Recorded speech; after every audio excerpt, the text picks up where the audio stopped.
Good morning, everybody. Welcome once again to BTL Bass Talk Live, where we're going to talk bass fishing and anything else that we want to talk about. Matthew, a very, very busy show today. All kinds of stuff to talk about. We are going to talk New York Times. We're going to talk FLW. We're going to talk MLF. We're going to talk a little bass. The times continue, my friend. Two guests. Second half of the show, Anthony Gagliardi. I believe 2014 Forest Wood Cup champion. Over $1 million in earnings. South Carolina. South Carolina guy. One of the guys not fishing the FLW Tour next year. Man, this list. Going to MLF, but we're going to have him on to talk about his move. It's growing, my friend. Yeah, we'll talk about that. Who we have on in the first half, though, because you set this up, and I'm pretty excited for this interview. Yeah. Obviously, I mentioned on the last show about the influx of emails and comments that we got from our viewers about my search for national attention to what went down with Major League Fishing and the announcement of their new league. I got 100, 120, I don't know, a zillion emails. You did too, about a story that appeared in one of the iconic... Who's calling you? That's the first time that's ever happened. My buddy Juice, he calls me every single show on Tuesdays and Thursdays. He knows that I do a show. Why? At 8:30 or 9, he calls me every single Tuesday and Thursday on his way to the office. Well, put that thing on silent. That's the first time in 9 years. Yours happens about once a month, so you have no room to talk on that. I apologize already, right in the middle of the introduction. I know. Anyway, the information that we got from our listeners about a recent piece that appeared in the New York Times, one of the iconic journalism newspapers in the world. And the author, her name is Hayley Cohen Gilliland. And her maiden name, obviously her middle name, I don't know if it's pronounced Cohen or Cone. Well, good thing we'll have her on. We can. We'll find out. All right? We already struggle between Opager, Opager. No, I struggle with that one. You've got it down pat. I struggle with it. So I thought it'd be a great idea to get her on and kind of get some insight on the piece that she did for the New York Times. Now, she's a freelancer, and some of the other journalistic articles that she's done, very, very interesting. She writes very well. Outstanding effort. It was really and I read this thing 4 or 5 times. It was really kind of an article to open up what professional fishing is all about to somebody that may not know what this game really consists of. And as she was at the Waddington Elite Series event, when she was covering this and getting photos, and she actually spent some time with Van Dam and a bunch of other people, the news broke on the Major League Fishing thing. Right. So there is a couple of paragraphs in the story about what happened and what went down and the movement of people from the Elite Series to Major League Fishing to the PBT, and she mentions that in there. But it was a very, very good piece on trying to describe what takes place to somebody that has not a freaking clue what's going on in professional fishing. And here's the thing that's the hardest thing to write. Like if I was to write about drone racing, motocross, drone racing, billiards, darts, I don't think I'd be able to do that because I grew up writing about bass fishing. I know the terminology. I know how it's said. And almost every piece that we save from these local newspapers that come out and cover the events. Remember, we would do that. We would find it all. Yeah. Just atrocious when it comes to the terminology that they use, some of the descriptions. You read this, she did her homework. It was well written. Yes. Everything was in place on a scale of 1 to 10, with 10 being 100% accurate. Everything in place. I give it a 9.5. Yeah, very, very good stuff. Now, 2 interesting things. One were the comments that were on the New York Times site. Some very diverse thoughts. I think there were only, that I saw, there were like 37 comments. So it didn't generate a whole ton, but you know, you had several tree huggers. You had several people that were... Not to offend anybody there, Matthew. Several people that were confused as to whether the fish were safe to eat. Yeah. Several people that were not fans of, I guess, bringing the business competition element into something that is so scenic nature and relaxing. Yes. And some of the people that were genuinely interested and had no idea this went on and wanted to find out more information about it. Yeah, very interesting paragraph in there where she touches on the announcement of the Bass Pro Tour. This one that's highlighted about not no one knowing? Yeah. Yeah, which this was one of them. Not one, not the fans, not even Mr. Van Dam realized that sleepy morning that the world of professional bass fishing was on the cusp as a radical transformation. Now, I don't think that's accurate. But as far as a journalist asking, I mean, I'm sure that Van Dam wasn't just going to sit there and spill the beans to a reporter from the New York Times about what was about to happen in the next month. Yeah. But considering how heavily he is involved in that, I'm pretty sure that a couple weeks before the announcement, he knew what the hell was going on. Yeah, I'm sure he did. But other than that, there were photos in the can. But already. other than that, there was nothing else that stuck out to me as glaringly inaccurate or poorly written or inaccurate in any description. No. You know, a couple of things on this real quick, and then we're going to move on to some of this FLW stuff. Part of the reason why I wanted our listeners to forward any information on here, and I actually talked to her last night. I talked to Hayley, and I said, look, I don't understand why nobody has really picked up this story from the perspective, not her story, but a story on the financial impact or the financial investment that is being made by two of the richest people in the United States of America, being Stan Kroenke and Johnny Morris. There's never, at least nobody has sent it to me. I have yet to find it. I even asked her. But there has not even been a blip. And maybe it is just a blip compared to the amount of billions that they have. It is. From a financial perspective of them getting involved in this game of professional fishing. I still have yet to see it. I still say, and we've had this discussion off the air about how you feel that the mainstream media just wouldn't get what is taking place in the professional fishing game. I get that. But what I'm saying is you have two iconic, just enormously influential people from a financial perspective, and there hasn't been a word about it. Outside of this industry, it's not important. It's happened in rodeo. The biggest thing happened, it happened massively in rodeo with that. I've already talked about that. Did you know anything about that? And that went down in the past 2 years. No, I had no idea. Heard nothing about it. It's but you happened didn't have in Stan multiple other Kroenke sports. Involved in rodeo, did you? No, I don't know who else was involved there. He could have had a billionaire backer. Did you have two billionaires involved? Not in the research that I have done on that, but it's happened in a lot of other sports. It's just not one of the big. Am I out there? Look how hard it is to even get a hockey highlight on TV. I will cue this up for the show on Tuesday. All right, there is a video on USA Today. Not going to give it away.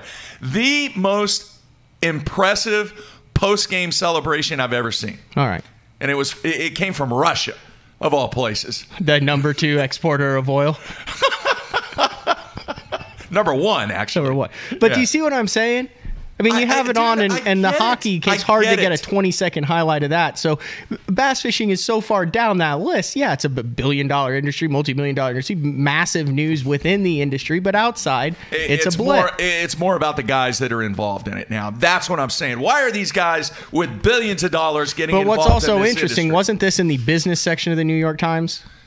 Yeah. Not the sports section. But remember, this piece was originally thought out and put together as just a piece to describe what takes place in the world. But not the sports section, still in the business section. And in the Sunday business section. There you go.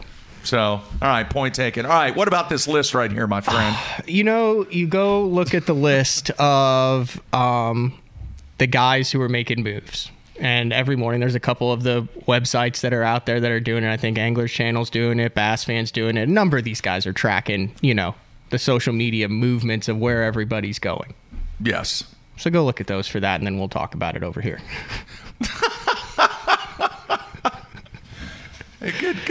Good but procedure there, Matthew. We were talking for the last month, once this stuff broke, obviously there were some big FLW tour names that were on that initial MLF invite list. And then it kind of started to grow a little bit, and then Andy Morgan goes over there, and then Sprague and Gagliardi, and then you have the weird JT Kenny thing where now he's an analyst and not even fishing. Yeah.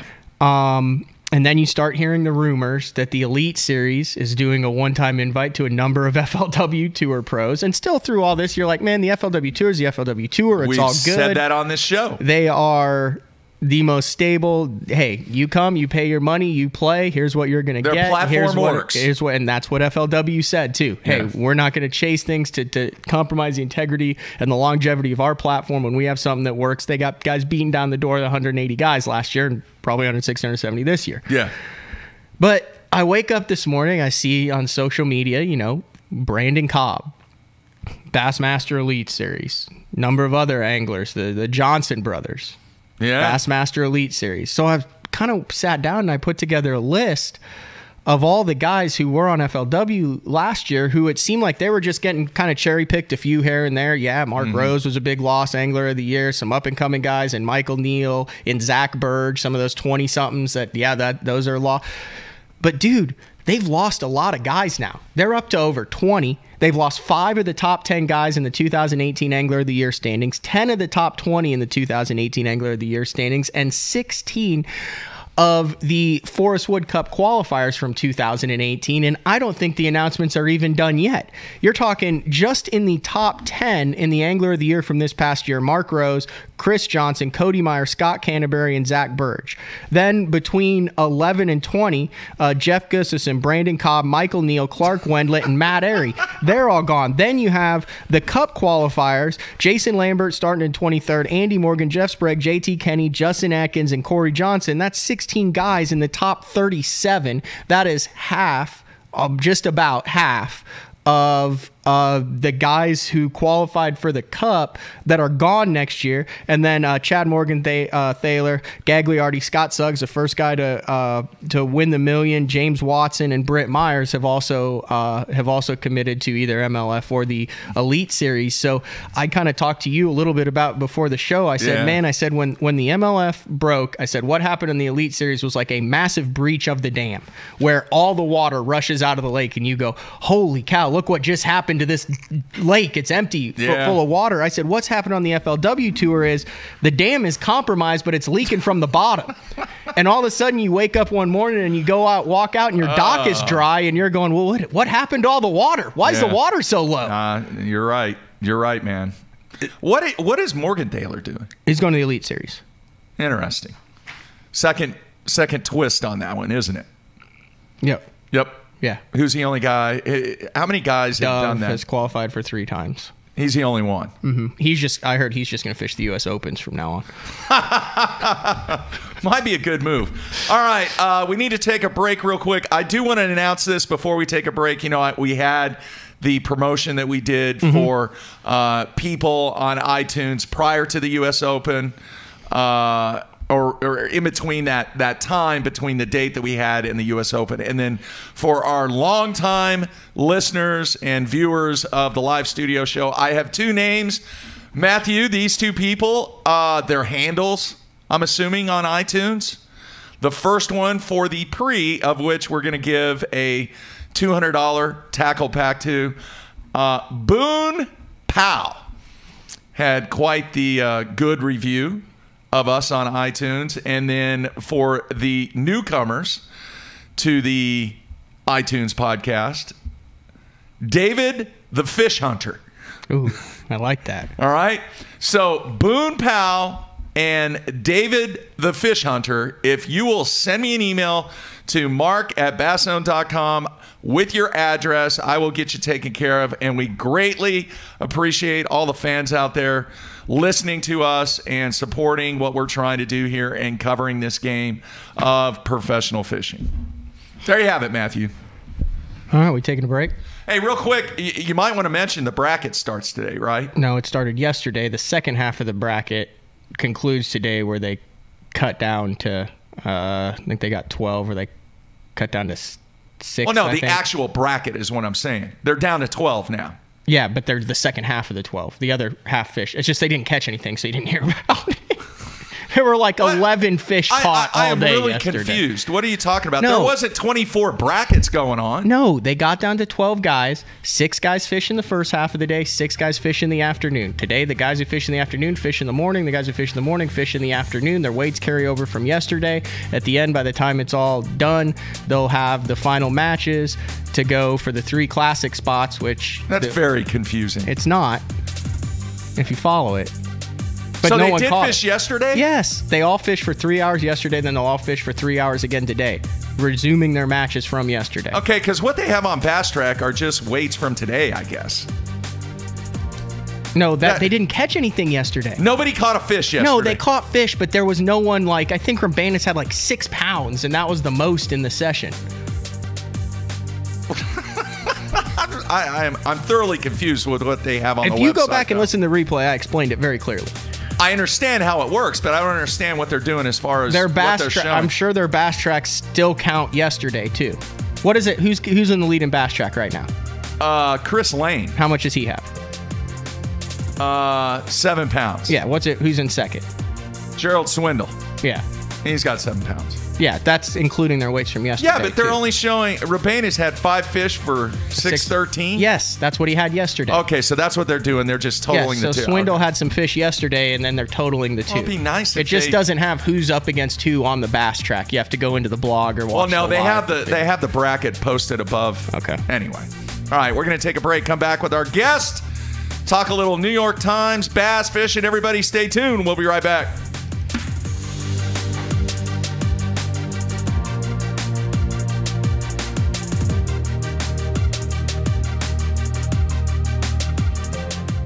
Sleek new design with easy control file.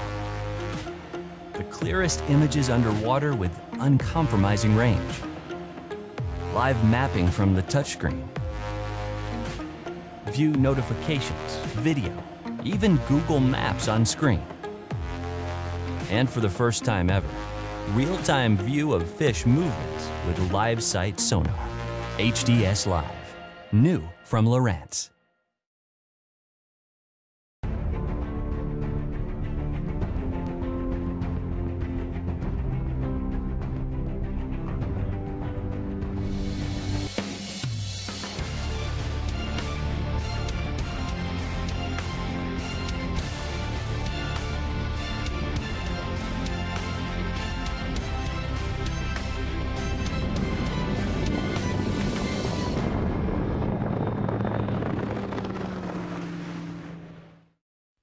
Jacob Wheeler and Tommy Biffle have a lot in common. Flat bill. The perfect shape. You gotta love some light tackle. I know I have a spinning rod. I love my hammer crawl. Biffle bug. Rigged on a hardhead. Well, they could be twins. Bifflebug, hammer crawl, hardhead. From Gene LaRue. Let me help you, man. Let me help that hat. Whoa. There you go. I already look better. Pros depend on hydraulic jack plates to get the best out of their boats. Do what they do. Demand Atlas performance. Atlas gets you from the bottom to the top in less than 8 seconds, even with the big 4 strokes. And when you gotta turn right around and get that heavy load back up in rough water, Atlas's innovative design and American-made components will get you there with confidence. I'm at Depot. Just look for yourself. There's an Atlas jack plate on just about every professional's boat. The Atlas hydraulic jack plate. You can depend on it. My rods look different because they are different. Every rod is built by the pros and for the pros. When you pick up a white Duffet fishing rod, you're getting a cutting-edge rod, one that's truly pro-driven with the actions you need for every bait category you fish. I put my name on it. It's my promise to build you a great rod you can count on. Ducket Fishing, Micro Magic, Macro Magic, or White Ice. Try them. They work. Man, I am so excited to be joining the AFCO Pro staff. They got some really cool, innovative products to help you have a more enjoyable, comfortable day while you're out there on the water. Really stylish, great functional clothing. You're gonna love it.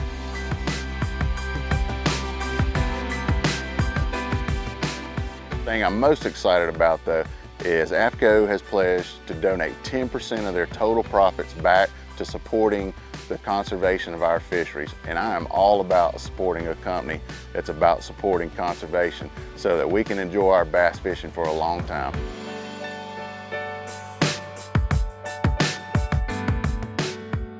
Check us out, AFCO.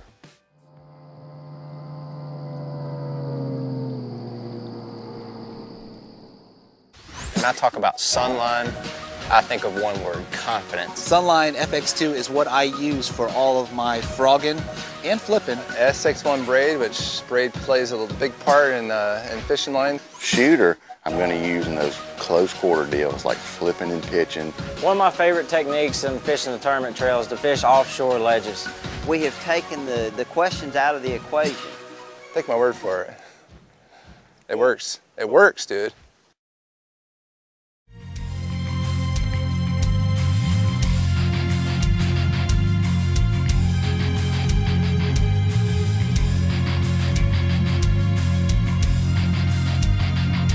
All right, we are back on a Thursday. You got a big weekend plan, Matthew? Kind of. I think I'm going to go to the Tulsa Oilers CHL hockey game tomorrow night. That's still around? I didn't even know that was still around. I'm going to go practice for the Bass Nation on Eufaula tomorrow during the day, go to the hockey game tomorrow night, then practice Saturday, then drive to Arkansas on Sunday. So, yeah, I got a busy weekend. Yeah, that's very... Arkansas. Isn't that where I'm going? Isn't that where you're sending me? Oh, yeah. Forgot. So you're the one sending me there. Sorry. All right. Our first guest on today's show, a very, very outstanding freelance writer. Her recent story, as we talked about early in the show, appeared in the New York Times. I've read it about 5 or 6 times, Matthew. We discussed it, and I thought it'd be a great idea to get her on. So we're going to get her take on the story and some of the stuff that she saw at the Elite Series event and just kind of see why she did this. Fair enough. All right. I will say, though, I mean, if it sucked, you would say it sucked because you have not been... You've not been a fan of some of the stuff that's been published in the past. Legit. I agree with that. All right, let's bring her in. Hayley, you there? I'm here. Thanks for having me, guys. All right. I know it's early on the West Coast. You know, she had to get up super early, Matthew. Yeah, all of our West Coast guests do. So we appreciate... These anglers have to get up every day, so... Yeah. You know, okay. Yeah, so greatly appreciate you taking out time, and I really think that this was one of the best stories that I have read that really kind of opened the eyes to people that aren't familiar with what is taking place in professional fishing. But I've got to ask the first question out of the gate. Why did you do this story? Why did I do this story? Well, you know, I think I've always been drawn to stories where I can highlight people doing things that they love. And that's especially true when I can find people that are doing things that they love as a career and have found a way to turn their passion into a paycheck. And this story came up basically because I was just sitting at dinner one night with my husband brainstorming about stories that I could do. I'm newly freelance. I was on staff with The Economist for 6 years, and when I made the transition into being able to choose whatever I wrote about, you know, I was asking him for help brainstorming, and he knows that I like these worlds that I'm maybe not as familiar with, but that I can really dive into and where the people are really passionate. And so he mentioned that growing up in North Georgia, he always really wanted to be a professional fisherman and idolized Roland Martin. And I had never heard of the world of professional fishing. It wasn't something that was on my radar. I wasn't aware you could make a living fishing. And so I started to poke around, order some books, do some reading online, and I just got totally lured in. That's just straight to Bass Conservation Director Gene Gilliland. You're not related to him in any way, shape, or form, right? I might be. So my Gilliland is actually my husband's name, so you'd have to ask him. I don't think so. Okay. Let's clear that up because everyone, of course, she's going to write something nice. The guy's the head conservation director at Bass. No, I have no conflicts of interest family-wise that I know of. Was it hard to find? What did you read to get interested in this? Like, what were some of the things that you read when you started initially doing your research? I'm curious because, I mean, if you Google bass fishing, you can find like wiki help, how to become a pro bass fisherman. All okay. Oh wow, the real stuff. A bunch of these, and then you know, I this is particularly fascinating. I love biographies, but I read a lot of Bass Fan, and I have to shout out to John Johnson. He was so helpful to me in this process. He was the one who initially put me in touch with both Dave Precht at Bass and also Kevin Van Dam.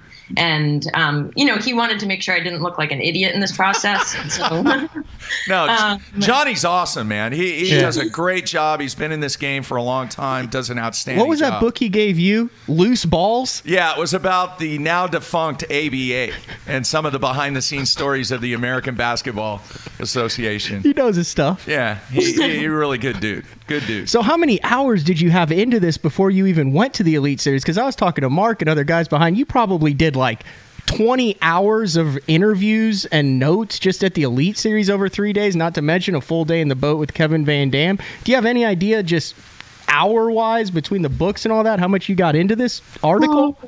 It's, I wouldn't even begin to know what to tell you. It was a lot of research, but I was just really interested. So I wasn't tracking the hours or anything like that, but it was a lot. Read a lot. And as you said, talked to a lot of people on the ground. Just wanted to make sure that I got everything that, I could get on the ground. All right. You're a freelancer. You do great stories and so many other subjects besides bass fishing.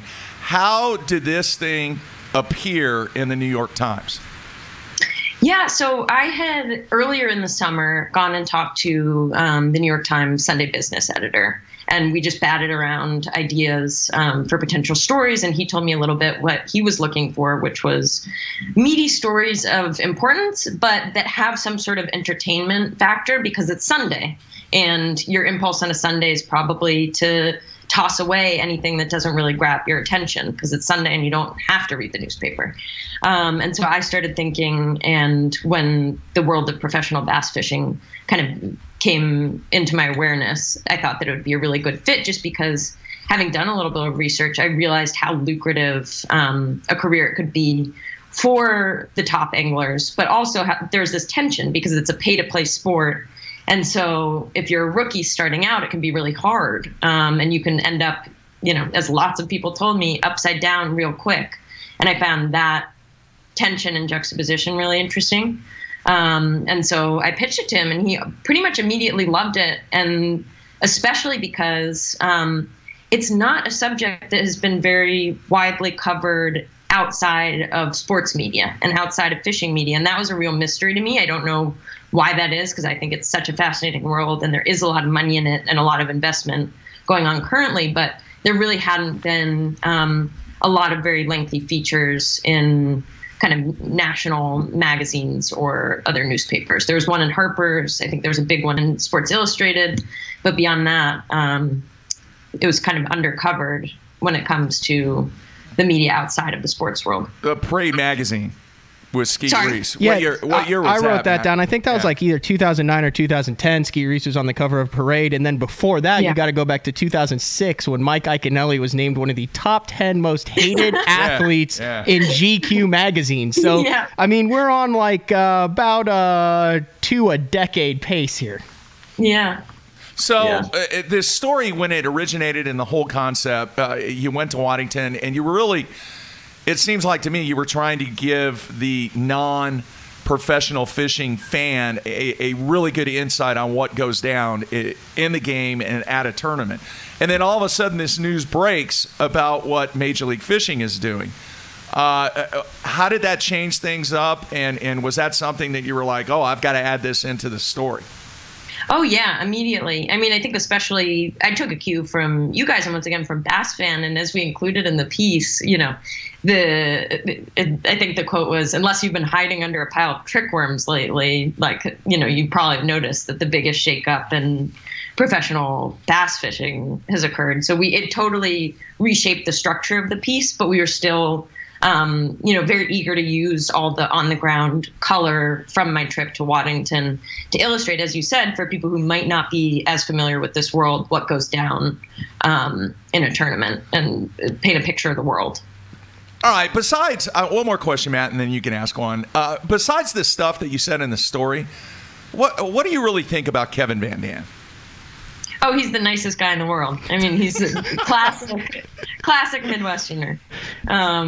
He just couldn't have been nicer. Very generous to let me come in. And, you know, I was probably pretty annoying. As Matt mentioned, I probably did 20 hours of talking to people outside of the boat, and I had him captive for, 9. So you can imagine how many questions I was trying to ask.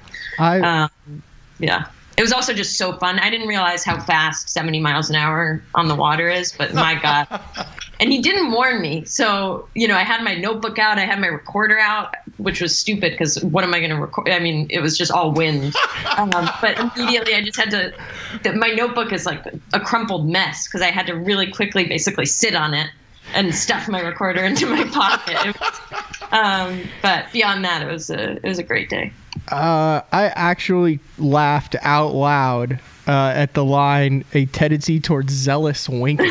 Out of the entire thing, you did all this great reporting and everything. My favorite 2 words in the article are the zealous winking, because he does have one hellacious wink. I mean, it's just like full body almost. Like. Wow. Use that one next time, Matthew, when you interview him. So, I mean, what was the first that you heard of this? I mean, I'm assuming you touched on it a little bit, but was your article like done? Because I remember in the media, we were sitting there going, oh, she's doing this badass article on fishing and has no idea what's about to happen that's going to totally screw up this thing. Because obviously there had been rumors and you had heard about it. I mean, did you have it done? Was it submitted? And you were like, okay, I got to redo this whole thing. A little bit. So I'd heard rumors of the Bass Pro Tour being rolled out while I was on the ground in Waddington. So I knew something could be shaking up the article, but I did have a whole draft done just because I tend to like to write while I'm fresh and everything's in my head, with the knowledge that, we weren't going to publish it right away, and probably it was going to have to be reworked when that news broke.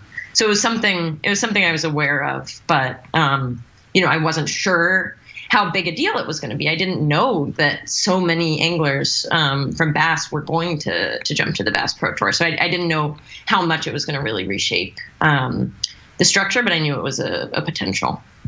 So are you now going to follow professional bass fishing? Are you, I wouldn't say a fan, but are you vested in it, or are you just the type of reporter who throws yourself into the work, and then when that piece is done, you move on to the next one, and you'll be into go-kart racing for the next 2 months for your next article or something? I'll definitely check in, and I actually have another story pertaining to professional bass fishing that I'd like to do. I don't want to give away too much just in case somebody, scoops me, but I'm really interested in the anglers' wives and the spouses in that aspect, because they do so much. And that was a variable that was really surprising to me, just like how involved they are in the business side, and launching their husbands, and it was cool to hang out with them. So yeah, I hope to see you guys again. Very cool. All right. Is that story property of the New York Times, or can that story appear in other media outlets across the nation? It's property of the New York Times, so I think they would have to syndicate it. Okay. Yeah. I didn't know. Yeah. Sometimes that stuff pops up. I mean, if it's not an exclusive to where other people can pick that story up, but if it's property. All right. I think they probably could quote it or reprint it with permission, but it's, definitely property of them. All right. A couple of people on the instant feedback want to know, are you going to, and you touched on the story about the wives and stuff, but are you going to become entrenched and continue attending some of the events, and specifically Major League Fishing events? I would like to. Yeah, I would really like to. I don't have any current plans to, but it's, as I said, I really got reeled in. I just found it such a fascinating world, so I would love to keep paying attention and see if there's more to write about. What are you working on right now, unrelated to fishing? So I'm actually working on a piece about rock climbing, which is another world that I knew very little about before diving into it from a journalistic perspective. But I'm writing about the story of 2 friends who were expert rock climbers, just on an amateur level, but very accomplished, and who sadly passed away together while climbing, and writing just kind of trying to bring who they were in life more to the page, because right now a lot of the coverage has just been on their accident. So working on that. I will read that one. Yeah, she did a story on cloning horses. Really? Yeah. And there was actually a segment on 60 Minutes about, and I don't know what they're called, polo horses, I guess. Yeah. Horses, ponies. Yeah. The cloning and how this guy in Argentina or Brazil or someplace is dominating. The cloning game? No, polo. He's like the number one polo player. Because they're all cloned. They're all the same. I actually, because you know what my girlfriend does at the barrel racing, know way more about cloning horses than I probably should. I was fascinated with that. Fascinated. Yeah. All right. 1 second. Barrel horses as well, I think. Like quarter horses. A quarter horse was one of the first horses that was cloned, I think, at Texas A&M. Yeah, so it's making its way through the equine sports. They're starting to do that with Kevin Van Dam. That's the rumor. You might want to get on that one. Thanks for the tip. There you have it. All right, Hayley, we really appreciate you taking time out. I know it's early, but great job on that, and we're going to look for more stuff from you on the bass fishing world. All right? Well, thank you guys so much for having me. It was a pleasure. All right, cool. All right, take care. Enjoy the West Coast. Thank you. All right. Enjoy the Central. All right. See ya. See ya. Enjoy landlocked Oklahoma. Yeah, exactly. All right. Take care. Bye. Thanks. All right. There you have it. She did good. She's freaking awesome, man. Yeah, I said she should know what she's talking about as much time as she spent doing it. I mean, she was interviewed. I mean, every time I turned her out, I mean, we were just back there screwing around sometimes, and she was always interviewing someone. Yeah. Yeah, that horse cloning thing. I didn't know you knew about it, but I should have assumed you should have. I was totally fascinated by it. I texted Gags. And? I told him we were about 3-4 minutes behind. Is he cool? Yeah, he's cool. I think he might be driving, so probably take a break, get Anthony Gagliardi on the line, talk about his move in 2019.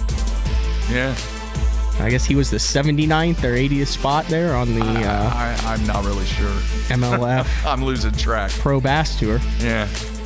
Yeah. He'll catch him. Oh, yeah. He's a good dude. All right, stay tuned. We'll be right back with Gags.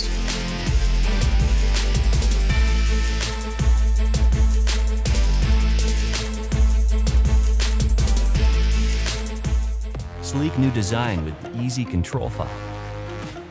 The clearest images underwater with uncompromising range. Live mapping from the touchscreen. View notifications, video, even Google Maps on screen. And for the first time ever, real-time view of fish movements with live sight sonar. HDS Live. New from Lowrance.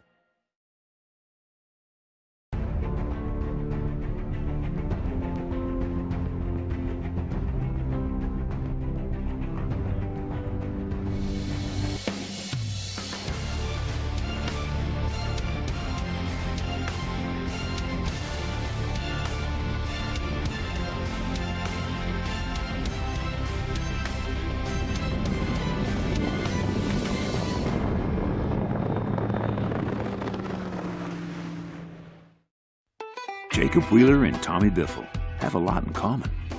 Flat bill. The perfect shape. You gotta love some white tackle. I know I have a spinning rod. I love my hammer crawl. Biffle bug. Rigged on a hardhead. Well, they could be twins. Bifflebug, Hammer Crawl, Hardhead, from Gene LaRue. Let me help you, man. Let me help that hat. Whoa. There you go. I already look better. Pros depend on hydraulic jack plates to get the best out of their boats. Do what they do. Demand Atlas performance. Atlas gets you from the bottom to the top in less than 8 seconds, even with the big 4 strokes. And when you gotta turn right around and get that heavy load back up in rough water, Atlas's innovative design and American-made components will get you there with confidence. I'm not Defo. Just look for yourself. There's an Atlas jack plate on just about every professional's boat. The Atlas hydraulic jack plate. You can depend on it. My rods look different because they are different. Every rod is built by the pros and for the pros. When you pick up a white Duffet fishing rod, You're getting a cutting-edge rod, one that's truly pro-driven, with the actions you need for every bait category you fish. I put my name on it. It's my promise to build you a great rod you can count on. Duck It Fishing, Micro Magic, Macro Magic, or White Ice. Try them. They work. Man, I am so excited to be joining the AFCO Pro staff. They got some really cool, innovative products to help you have a more enjoyable, comfortable day while you're out there on the water. Really stylish, great functional clothing. You're gonna love it.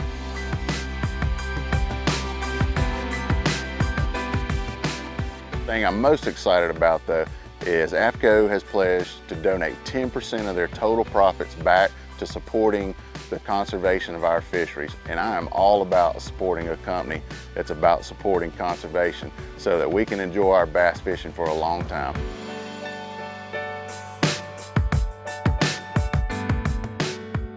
Check us out, AFCO.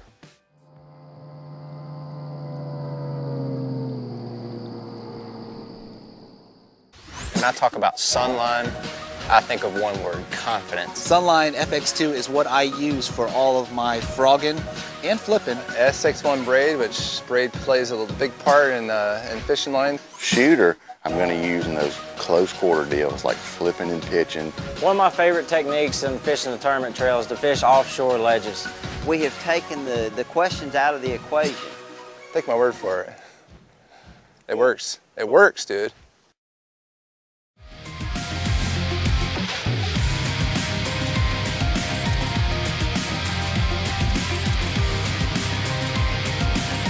All right, we are back. Mark and Matthew getting ready for our number 2 guest. It's been a while since we've had 2 people on the show. Yeah. So a lot going on in this man's life. He's made a decision and is going to be fishing what, Matthew? The MLF. Yeah. Bass Pro Tour. I don't know why. I want to say Pro Bass Tour. Me too. I've done a couple articles where I had to go back and correct. I think I've said it on this show. But it is bad. I have to. That's why I pause. If you notice, I say the MLF and I pause and then I think Bass Pro Shops Bass Pro Tour. But yeah, he's been on the FLW tour since 2003. Wow. Yeah. All right, let's bring him in. Anthony, you there, man? No, since before that. Since 2000. I'm here. Since I'm 2000. Here, since 2000. He's made his first cup as a pro in 2003. Wow. Been doing it a long time. All right, Anthony, we appreciate you taking time out. And let's jump right into it, man. How did this whole thing go down, and what are your thoughts? Well, I mean, first and foremost, at this point, I'm excited. Yeah, I'm really looking forward to the opportunity and looking forward to the change. Obviously, going from fishing the FLW, like you said, for as long as I have, it's going to be a big change for me. Big change in format, just a big change in your practice habits, probably tournament habits and strategies and all that kind of stuff. But yeah, that's part of the reason that I decided to make the move was I was intrigued by that. Yeah, I was just intrigued by the change, and I felt that might actually kind of reinvigorate me as a fisherman and my passion for it. So yeah, that played a little bit into it, but yeah, definitely excited for this new format and great for the great opportunity that tour does provide. All right, Anthony, I mean, no doubt about it, you are a stick. You're one of the top guys that are in this game, but I really am curious what your thoughts were when that initial list came out and your name wasn't on it. Did you receive an invite? Was it even a possibility? And how did everything develop for you to be a part of the newly formed league? Well, no, I had caught wind, that there were some developments and there was going to be something that was going to come about. I never really, felt like for sure that I was going to get an invite. I think that I thought maybe it was possible. But as it started, real soon after the process started, and you could kind of see the direction they were going with mostly elite angler invites. And at that point, I figured, well, it's probably a long shot if I was to be able to get an invite. We did have a couple of the tour guys that got invited, which rightfully so. I never felt it never bothered me that I didn't get an invite. It really didn't. But at the same time, you know, it was something that I was looking at and keeping an eye on. That, you know, man, it'd be cool to be a part of it for sure. You know, I kind of, you know, I realized that it was going to be a good opportunity for those guys. And at the same time, you know, some people would ask me, well, what if they did invite you right now? What would your decision be? And I would tell them, you know, I don't know for sure that I would go or not. I never really put that much thought into it until I actually got the invite. So, yeah, I just kind of sat back and watched everything unfold like most everybody else, and obviously was gonna fish one way or the other. You know, I was gonna do what I love to do in the end, regardless. So, you know, I really didn't pay too much attention to whether or not I was getting an invite or not. But I was just intrigued by the whole process and how it unfolded. Anthony, we've interviewed quite a few guys who have made this switch, and I found it interesting. You're the first guy who brought up the format change and strategy. I'm assuming, you know, the every fish counts, which is what it is now, and you kind of brought that up first. Everyone else has been bringing up, you know, the opportunity and the exposure and stuff, but I've talked to Mark, and we've talked about on the show how I feel like that's one of the most underrated aspects that hasn't been talked about, is just how much the format is going to change the way the professional bass fishing game is played. Talk a little bit about, go a little bit more into depth, I guess, on your thoughts on that and what is so appealing or what you like about that so much. Yeah, sure. I mean, that was, you know, when I first got the offer, that was one of the first things that I really, you know, focused on. You know, the coverage, you know, and the sponsorship opportunity and all that stuff, like you said, is definitely part of it. But there's still a lot of unknowns as far as that goes. And, you know, whether or not an individual capitalizes on that is up to them. But one thing's for sure is, if you're going to compete, you better know, you know, what you're getting into. And that's a known. I mean, that's a known commodity as far as the format and all that stuff. So yeah, for sure, you know, we've been conditioned, you know, for our whole competitive career, you know, going back to way before any type of, you know, major tournaments that we fish. I mean, it's always been about a 5-fish limit, or in, you know, some cases a 3-fish limit, you know, if you fish some small tournaments and things like that. But it's always been about a set number of fish, and so you adjust your practice strategies and your mental approach and everything for that. You know, it's never been about how many fish can I catch today. It's been about how can I catch the 5 biggest fish that I think that I possibly can. So, you know, there's a lot of, you're going to fish differently. At least I think, you know, I think that I will. You know, all those days when you catch a limit of fish, and, you know, the people that are out on the outside looking in, they're like, man, this guy, he's got 5 and he's got, you know, 21.5 pounds. He must have smoked him today. And you kind of like shake your head and smile. Little they know you had 6 bites, and, you know, that's all that you had. So, I mean, it's just different. I mean, it's completely different. So I think you're going to have to really focus on bites, which I do that a lot. You know, a lot of my practice strategies and my practice habits focus on bites. You know, I try to find areas of the lakes where I feel like I can get the most bites, and then later in the practice, or maybe even not until the actual tournament time, is when I really, you know, kind of dial in and hone in on how do I think I can get bigger bites. But, you know, most of my practice is spent on finding bites, you know, throughout the lake. So, you know, I think that's just going to be an important part of it. And obviously, I don't really know, you know, it's been a long time since I've gone out on the water just to try to see how many fish I could catch. You know, it's just not a mentality. It's not an approach that we take as tournament anglers, especially, you know, at this level. So, yeah, there's going to be some learning. There's going to be a learning curve, I'm sure. You know, probably some growing pains, but it's going to be fun, though. You know, I think that that format in and of itself, you know, it lends itself. It should be more fun for us. So we'll see what happens. I mean, like I said, nobody knows. I don't know for sure what's going to happen, but either way, it's going to be exciting and fun for me. How closely did you follow MLF? Obviously, it's been around for about 7 years now. How closely have you followed that over the past almost decade, as far as just watching it, talking to guys who are fishing in it, stuff like that? Not a whole lot. Not as much as a lot of people, I'm sure. Now there's a lot of episodes that I've been on with FLW that I've not seen. So that, you know, watching fishing shows when I'm home is not a priority of mine. It just never has been. But, you know, I'm aware of the concept and aware of the format and all that. And I talk with guys, but I've only seen, you know, I've seen 6 or 7 episodes maybe. So it's not, I haven't followed it closely. I'd say that I'm familiar with the format, but that's about as far as I would take it. 2006 FLW Tour Angler of the Year, 2014 Forest Wood Cup champ, numerous top 5s in the Forest Wood Cup. You look at your career earnings, $2 million. Obviously, I would say pretty comfortable over on the FLW Tour. You know what you're getting going into each year for the better part of a decade and a half. Was it difficult to leave that comfort level for something that is completely unknown? Oh, for sure. For sure it was. Even if it weren't that unknown, just having been there for so long, like you say, and developing a certain level of comfort with just the atmosphere, surrounding the tournaments. Each trail I think has its own personality. And I was comfortable there. Just having started my career from FLW from the beginning, even back when I was a co-angler.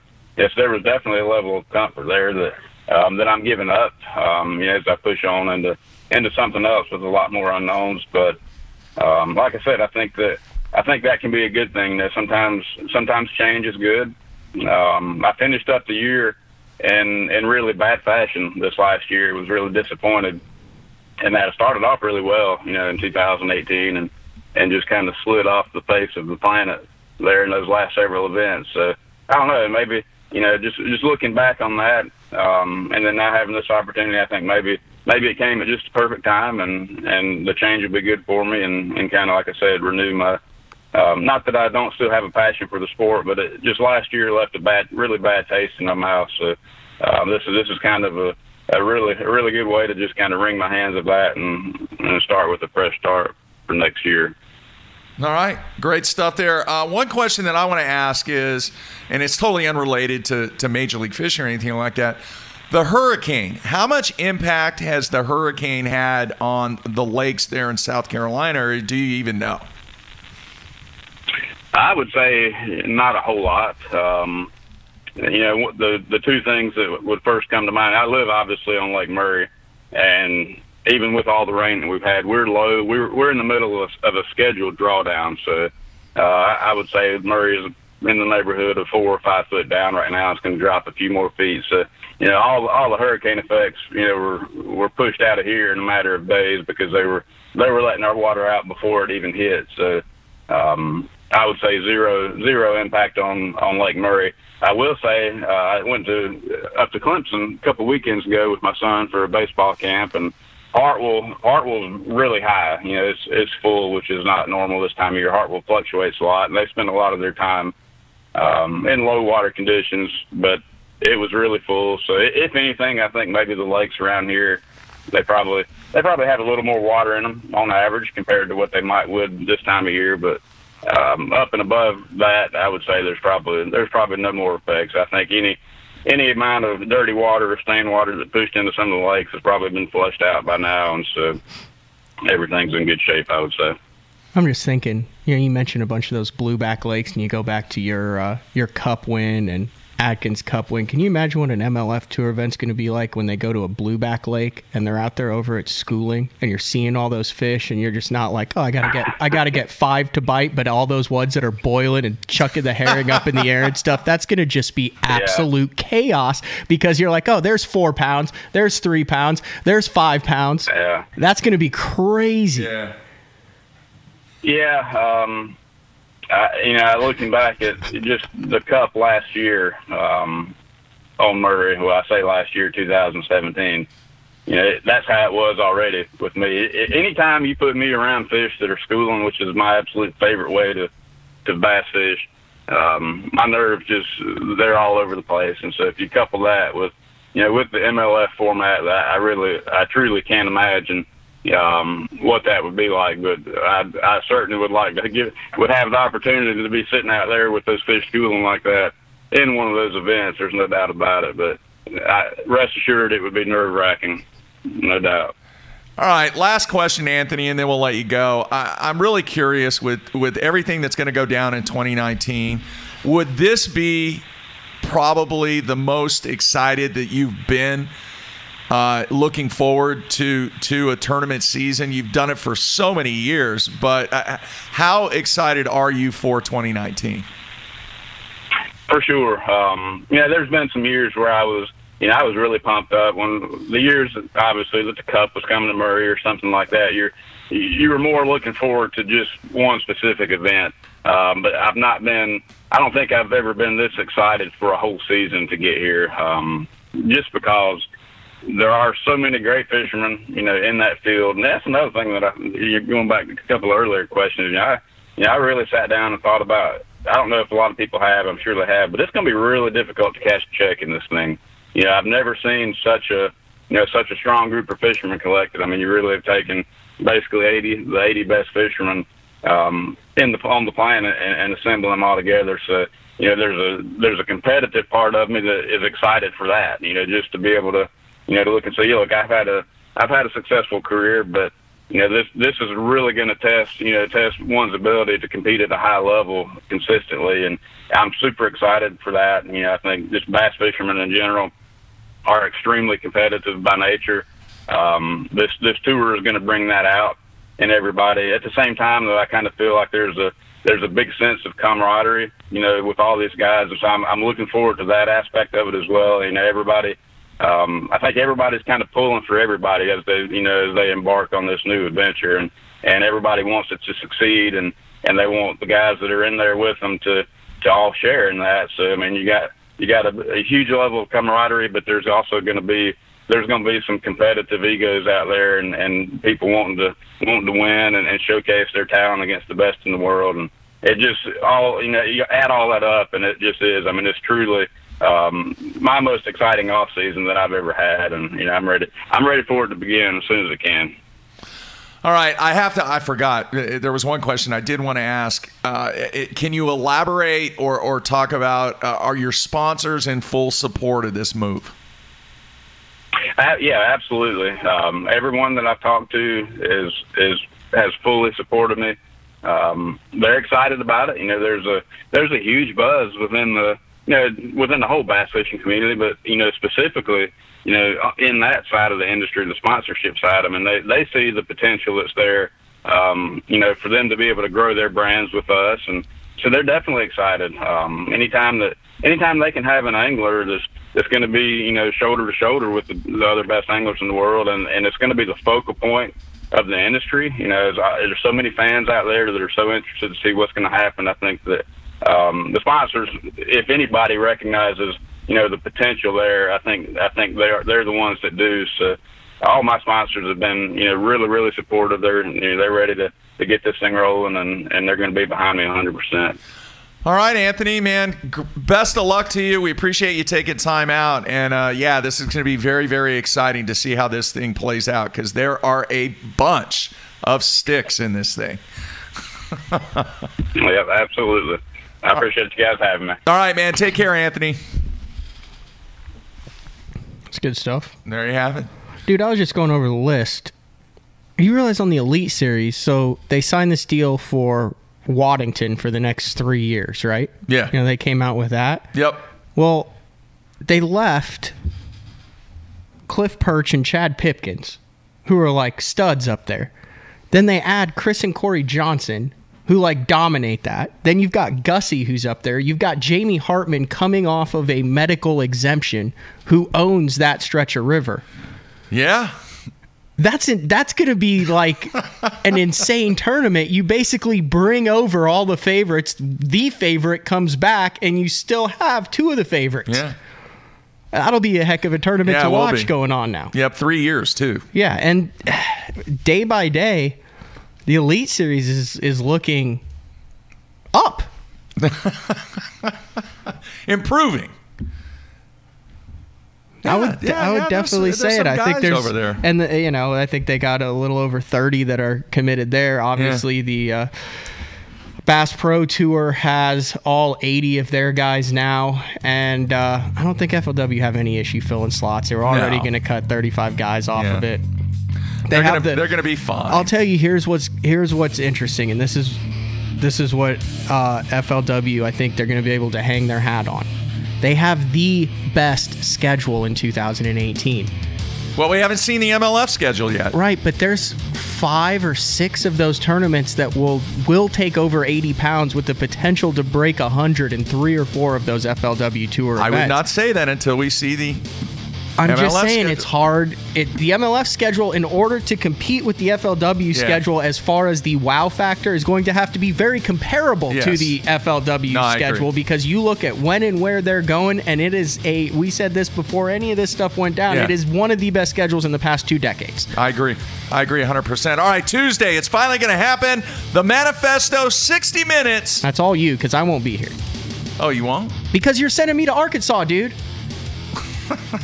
Yeah, but you can still Skype in. Right. But I mean, we'll figure it out. The floor will be yours for the Manifesto. Finally, people have been calling for it. I'm finally going to throw it out there.